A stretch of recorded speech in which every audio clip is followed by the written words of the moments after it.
Hey, welcome back to the podcast. Today, before we get into the topic that we're going to talk about, I wanted to let you guys know that I am going to be enrolling a new small group of women into the Period Makeover Solution program. We are going to kick off and get started together as a small group on January the 12th.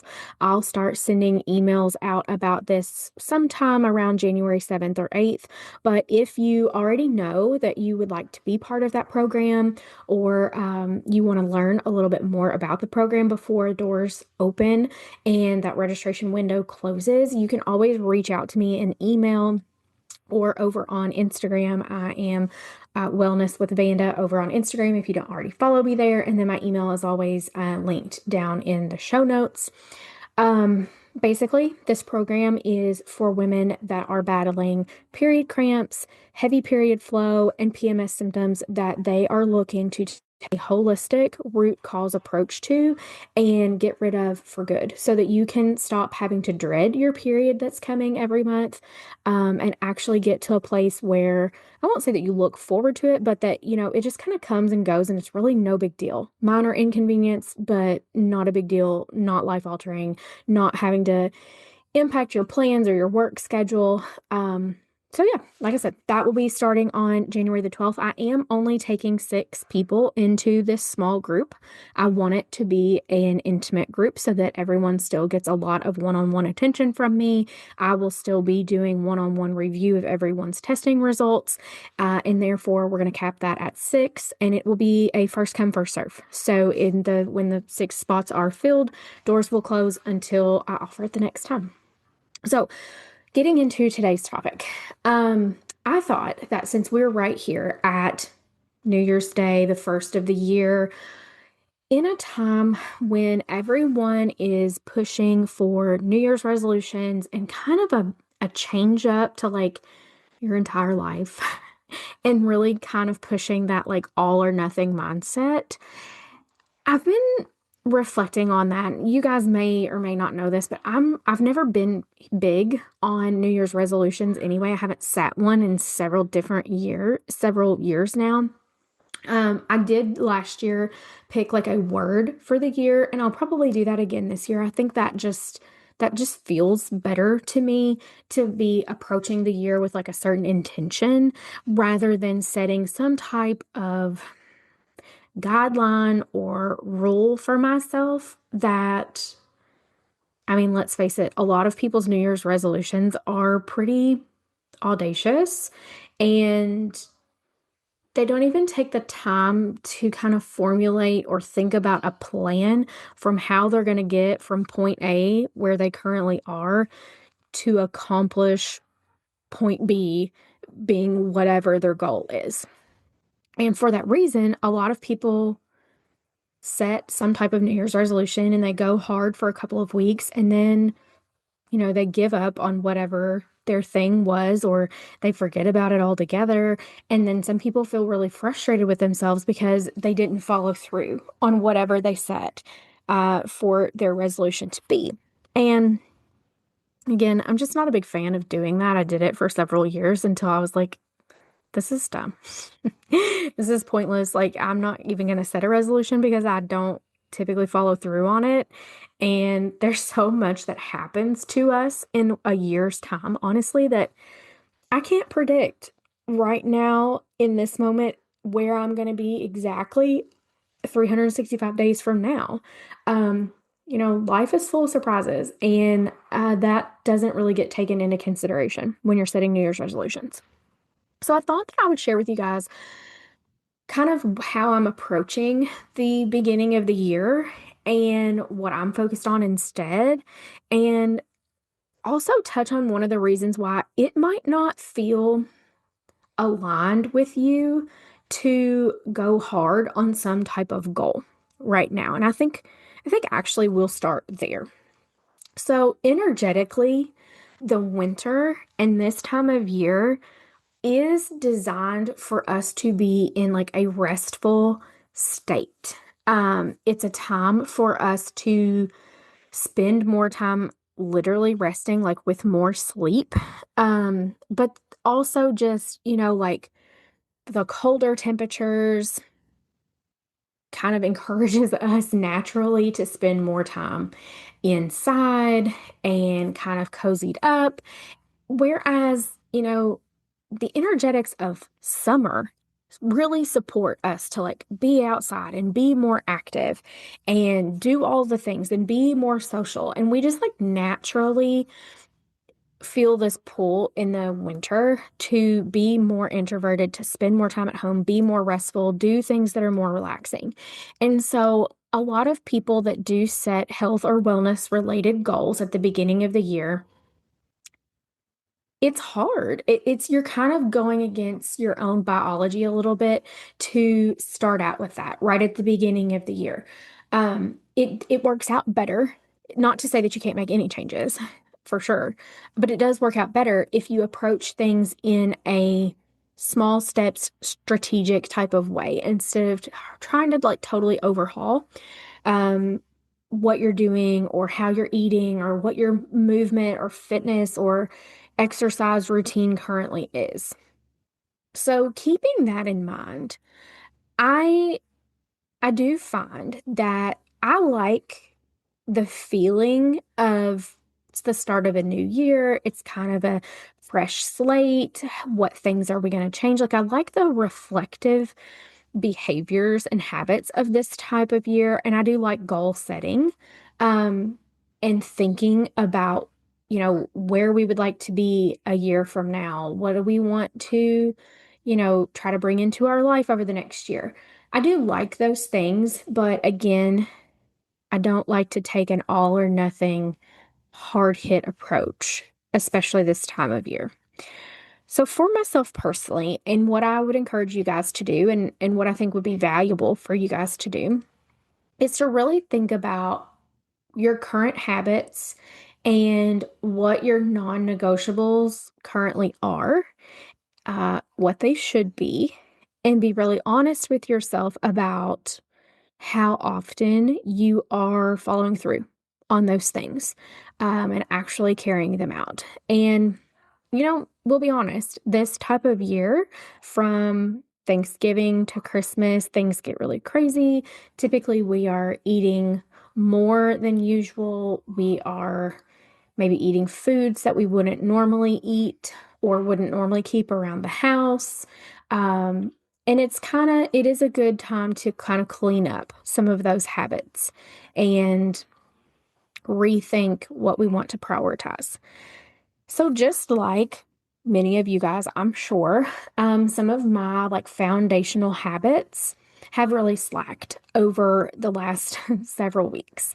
And I wanted to start off the year before I did anything drastic by first just reestablishing what is my non-negotiables and get consistent with those before I tack on anything else. So I really gave this some thought. I thought about it from a few different angles. Like I thought about what can I accomplish right now with the stage of life that I'm in? Um, what things I like to give myself an easy win right out of the gate also. So because that just builds confidence in yourself and it gives you some momentum. So, like, what would be easy for me to tackle adding back in? And then what things are also going to be big needle movers for me? And I did this in terms of, you know, I thought about it in terms of my business. I've thought about it in terms of other work that I do. I've thought about it in terms of my health habits, and that's what I'm gonna share with you guys first.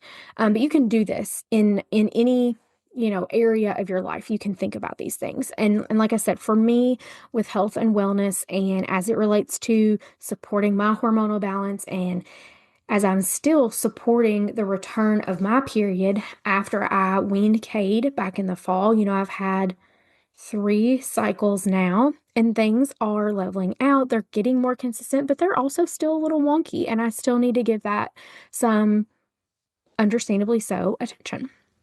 So I decided that for right now, I started this a little earlier this week. Um, the two things that I was really going to focus on first and make sure that I had nailed down consistently before I start adding in other habits or really harping on myself for not following through on other things.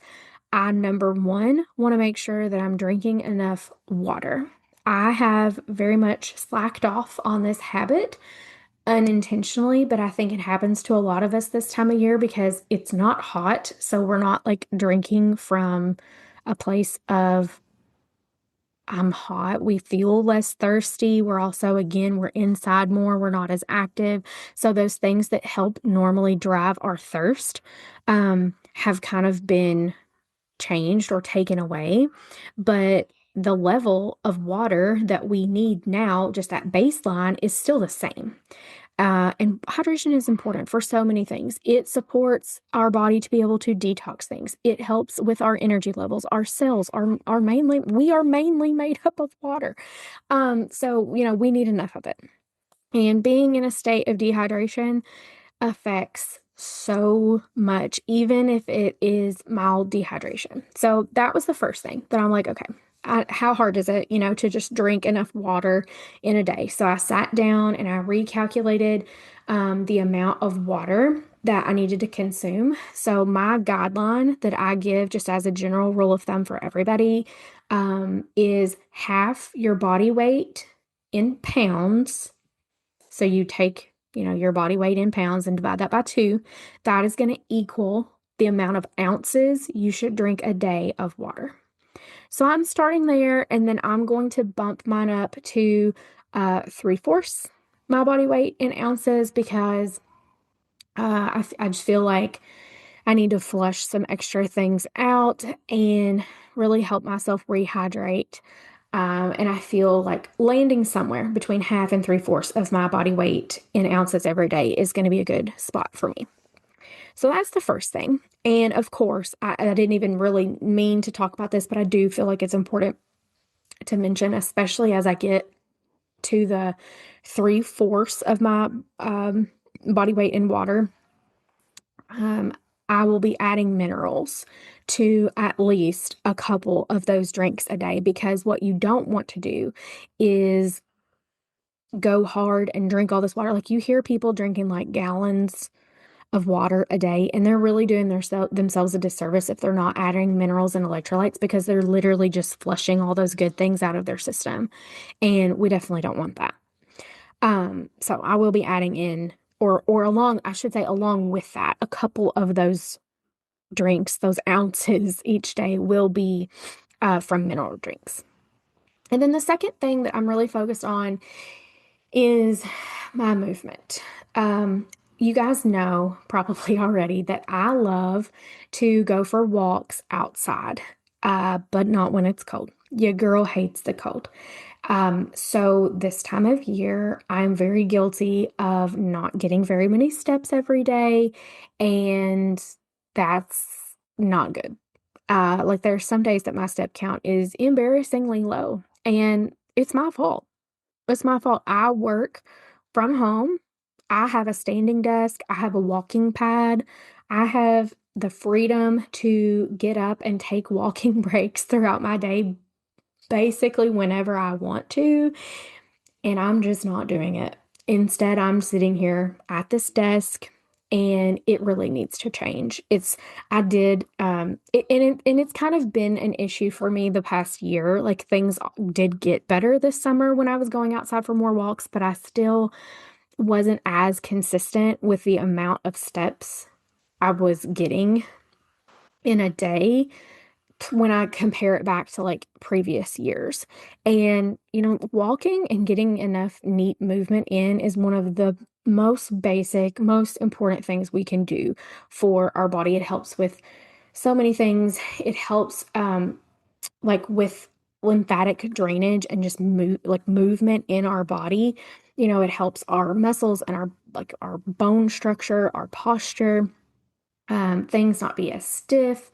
It helps keep us mobile. And those are all things that are really important to me and that, it made it an easy decision for this to be like my next area of focus because it truly is something that's like if I can't drink enough water and take enough steps The other things that I'm going to do really aren't going to be as effective or be as important until I can get those things locked in. So, quick recap. Um, I'm focused on two goals right now. One being getting enough water in ounces every day. And number two, the way I'm tackling my steps to begin with is going to be ensuring that I get a 30-minute walk in every day. And then I also want to see my step count be somewhere between 6,000 and 8,000 steps a day. And I do hope to gradually see that consistently be more like 7,000, 8,000, maybe even getting back up into the 9 and 10,000 range for some days. But again, I don't want to be someone that falls into that mindset that's like, I'm currently getting on average like 4,000 steps a day, and I'm going to right out of the gate say, I'm going to start getting 10,000 steps every day. Like it's not feasible, and it would definitely set me up for failure. And I don't want that. So, those are my two goals. I encourage you guys to take some time to think about what your non-negotiables are and which ones you would like to work on as we go into the next few weeks, into the new year, before you really start adding in other new habits or reframing old habits. And then, just a reminder again that two things. The enrollment for Period Makeover Solution is really open right now. If you wanted to join and lock in one of those 6 spots, you can email me or find me over on Instagram and send me a DM. That group is going to start on January the 12th. And I'm happy to share more details with you. And then the second thing, as always, there are resources for you linked down in the show notes. If you're new here, hi, hello, so glad to have you here. I would recommend starting with my period report card quiz and seeing kind of where you're at right now with your period symptoms. That is kind of the best place to get you pointed in the right direction. So I hope you guys have a great week. I hope you guys have a great new year, however you decide to spend it. And I'll chat with you next week.